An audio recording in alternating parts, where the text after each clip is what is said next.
regulations, policies, and laws implemented on the local, state, and national level impact your electric cooperative, and in turn you. Historically, electric co-ops have been involved in politics, and today is no different.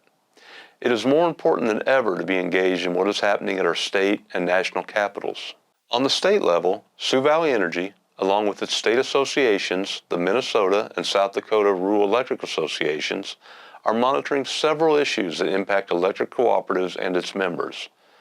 Nationally, as a new administration and new Congress begin their work, we plan to continue being actively engaged through our National Advocacy Association, the National Rural Electric Cooperative Association. There are a few legislative issues in Minnesota I want to let you know about.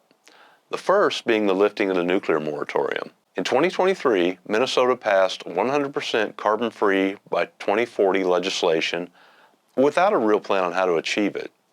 The reality is there is no carbon-free resource that can provide baseload power available 24/7 other than nuclear power.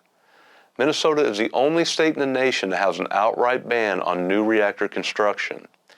We need to start having conversations about nuclear energy as an option for baseload power. The second issue we are hoping will be addressed by the Minnesota legislature is net metering reform. Minnesota's net metering policy was designed when solar technology was in its infancy and fails to address the modern energy landscape, including the carbon-free by 2040 requirements. As a co-op, we are forced to pay retail rates for energy in Minnesota that we could purchase at wholesale prices. This is not a sustainable business model and increases costs for most members. It costs about twice as much to get the same amount of electricity from small distributed solar systems as it does from larger utility-connected solar systems. Half the carbon reduction at the same price.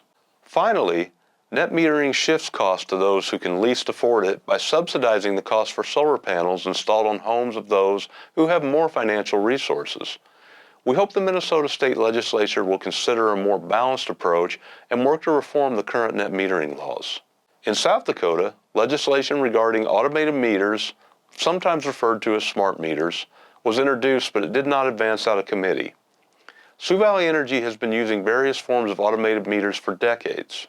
Prior to when automated meters were installed, members were required to either read their own analog meter and report their monthly usage for billing purposes, or a co-op employee would physically travel to every home, farm, or business in our large service territory to read usage data. Automated meters are the most cost-effective and efficient technology for our members. We will continue monitoring legislative and regulatory proposals, working to advocate on issues that are important to electric cooperatives, speaking up for solutions that benefit our membership as a whole. We hope to see you at our upcoming district meetings, which will be held from now through April. You can find a full schedule on our website at SiouxValleyEnergy.com.